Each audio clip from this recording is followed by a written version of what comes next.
Namaku Reza. Aku sekolah di salah satu SMA swasta di kota Bandung. Sekarang aku beranjak naik ke kelas 2. Ada yang bilang kalau sekolahku ini dijuluki sekolah paling seram di kota Bandung.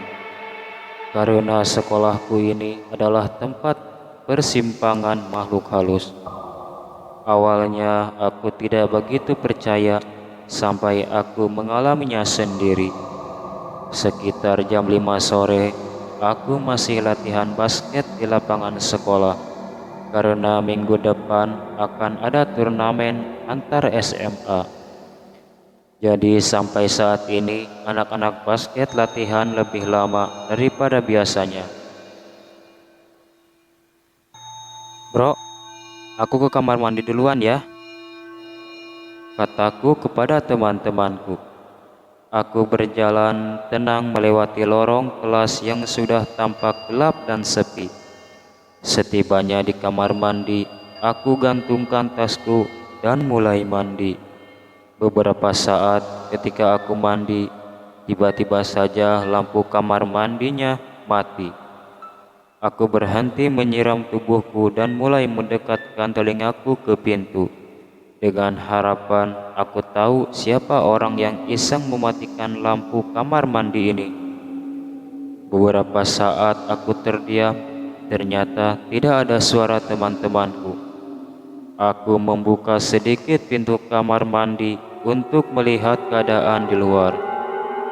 Dan ternyata keadaan di luar pun sama gelapnya. Aku menutup kembali pintu lalu memakai baju. Aku pikir jika aku teruskan mandi sudah tidak kondusif lagi. Ketika aku sudah memakai bajuku, aku menggeserkan tubuhku sedikit ke kanan. Namun kakiku menginjak sesuatu. Ini seperti kaki seseorang. Aku mulai mundur beberapa langkah menuju tembok.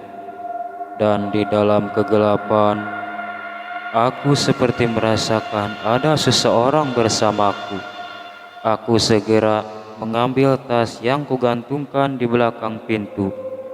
Namun karena panik, aku pun terjatuh. Aku mulai membungkukkan badanku meraba-raba mencari tasku. Tiba-tiba, aku mendengar suara nafas yang sedang bernafas. Jelas sekali itu bukan suara nafasku.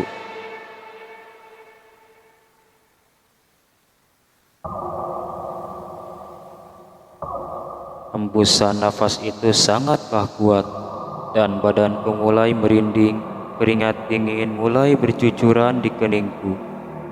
Aku ingin segera keluar dari sini. Aku mencari gagang pintu yang ada di sisi kiriku. Namun, pintu kamar mandinya susah terbuka dan dari arah belakangku, angin dingin berhembus seperti meniupi pundakku. Suara hembusan napas ini membuatku sangat takut untuk memberanikan diri membalikkan tubuhku. Namun tidak ada siapa-siapa. Jantungku ini semakin berdegup kencang. Aku ingin berteriak memanggil teman-temanku, namun aku tidak bisa. Tubuhku sekarang menjadi kaku, badanku sama sekali tidak bisa digerakkan. Tiba-tiba, ada sesuatu yang bergerak-gerak di atas kepalaku. Sekarang aku merasakan ada sesuatu yang menyentuh rambutku, sedikit demi sedikit. Dan kali ini teksturnya mulai terasa. Ini adalah rambut. Sebuah rambut yang sangat panjang dan menutupi wajahku. Sekuat tenaga aku berusaha memberontak, namun seperti ada yang memeluk dari belakang dengan sangat erat. Aku semakin tidak bisa bergerak dan nafasku tidak bisa berjalan dengan lancar.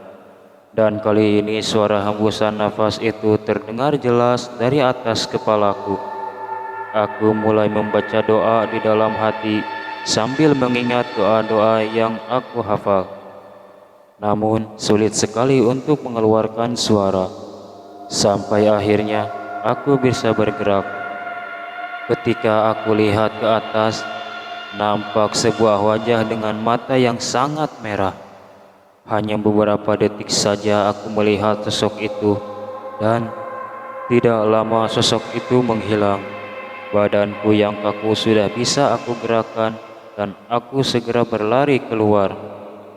Di depan aku bertemu dengan teman-temanku yang sudah menunggu di pos satpam. Aku segera menceritakan kejadian tadi kepada teman-temanku, dan temanku pada kaget. Lalu ceritaku ditanggapi oleh seorang satpam yang mengatakan bahwa aku memang salah. Aku salah karena sudah memakai kamar mandi itu.